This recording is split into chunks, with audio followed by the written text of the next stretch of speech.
Yeah. This is getting good. So kids on TikTok, right? That's the perfect segue. What factors of stress is being played on the heart itself from scrolling on TikTok? Oh, nice. You have these endorphins, right? And all these emotions and trying to learn this fresh new dance or trying to learn these fresh new ingredients. And I can only imagine being 12 and 13, impressionable, and I'm scrolling on TikTok and I'm stressed out because said girl doesn't look like this influencer girl with 80 million followers, or said guy, he doesn't have X, Y, and Z. He doesn't have a Ferrari like little Jake who's 13 too. Right. How much stress does that possibly play on a young heart? Well, you talking about TikTok. So we got TikTok and we got Instagram, right? Sir, yeah. So when you hear the word TikTok, what's the first thing that comes to mind? Man, for me, when I first heard it, I was thinking about time. The clock. We go. The clock. Because that's exactly what it's doing. It's taking your time away. All right. And your perception of time. Yeah. That's one, right? Then Instagram, right? I be telling people all the time, why do you think it's called Instagram? Well, it's Instagram. Yeah, it's Instagram. Yes, sir. And it's an Instagram of what? Now we talking about neurotransmitters. We talking about dopamine. Okay, so normally, dopamine, they call it a reward hormone, but it's really more of a motivation hormone because you're not going to feel content about receiving an award unless you worked hard for it. You could cheat and cut corners all you want, and someone can present an award to you, and when they give it to you, it's going to feel empty because you didn't work for it. That's right. So what we're dealing with now is a culture where dopamine is $2 for $1. You know what I'm saying? At the corner store. Yeah. You know what I'm saying? You get 4 bags of dopamine. You know what I'm saying? Some Rellos right now. Right. So this desensitizes the dopamine. And now you have to come up with more creative ways to kind of get that hit. And now you start compromising your core soul and who you are as a human being in order to achieve that hit. Trying to make it happen. Just like any other drug. Yeah. You see what I'm saying? So what Instagram did is it's separating the sexes. Because we know women love attention, right? So you got women that probably would have never got any attention at all, living in some rare place in Wyoming or something, but she's gorgeous, she's beautiful, but she's limited to the community that she's in. But now you got people from all over the world, billionaires with planes that could get into the DMs and pull you there, and at the same time the dude that's in her town, he ain't about to get nobody in his DM. That's right. You know what I'm saying? Yeah. And then he's going and he's working at the supermarket or something because that's just what his life ended up being. That's you know? So he looks at TikTok and he looks at Instagram and he's seeing these women and he's seeing these girls and he's just trying to figure out, okay, how do I fold time and space so I could get from here to here? Wow. And you start thinking desperate measures. And if you can't achieve that, depression sets in, and depression ain't really a real thing because it's really you perpetuating being depressed.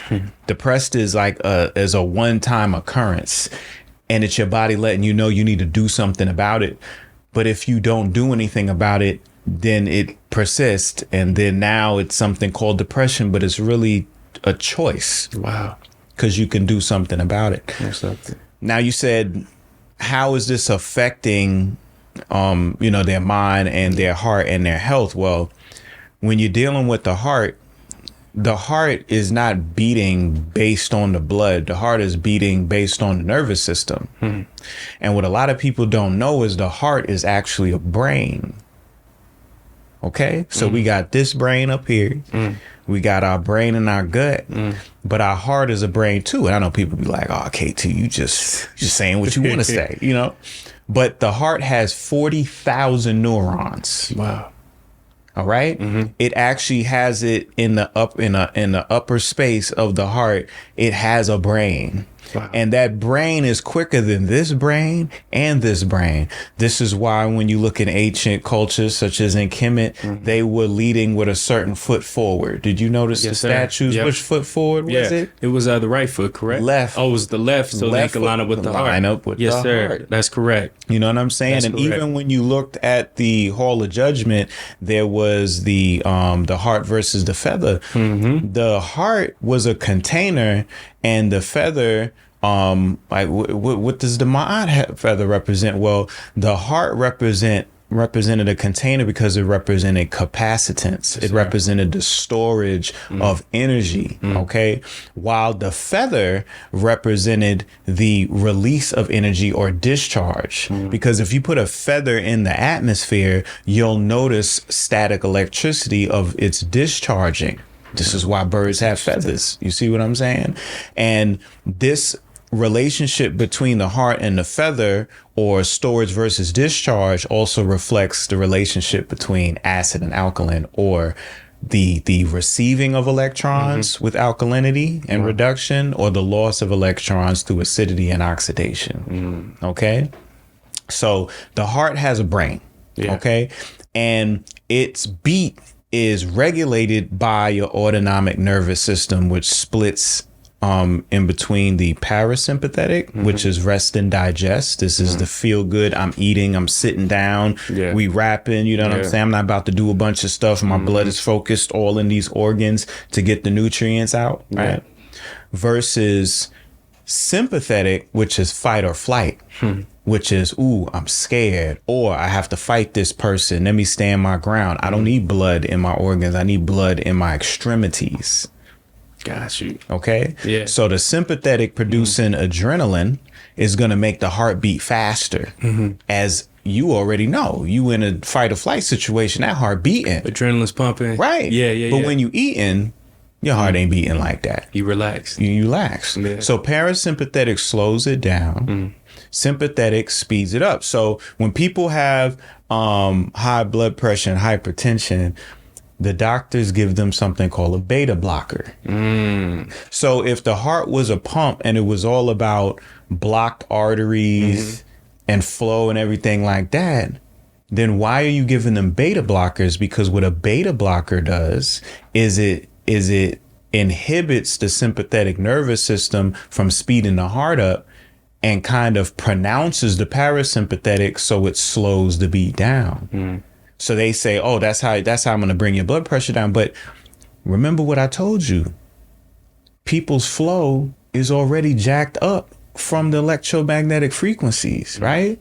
So they already got low flow. And the reason why high blood pressure is so prevalent is because the blood vessels are narrowing in order to compensate for the lack of flow. Because if you have a hose, right? You turn that hose on, water's flowing. That's right. If you fold that hose, pressure builds up, right? Yeah. So when you narrow the circumference of a vessel, it increases pressure. So your body's doing that because it's like, yo, we need the flow of life. You want to live? We need a certain rate here. So we're going to narrow these vessels. And then the doctor says, oh, you got blood pressure, beta blocker. And then it opens the vessel back up. But then your body say, we need more flow and brings it back down. And that's why they say if you're on blood pressure meds, you will be for the rest of your life. Because you're doing that dance, as opposed to putting them pills down, taking your shoes off, standing on the earth, and just letting them electrons charge you up. Walking on that beach by that ocean, letting that charge you up and get that flow going. So when a person deals with heart attack, when a person's heart stops, it's not because there's a blockage in their vessels. It's because the sympathetic nervous system is being overworked by fear campaigns, right? And by the overabundance of the non-native electromagnetic frequencies that is pretty much wearing the sympathetic nervous system out. Wow.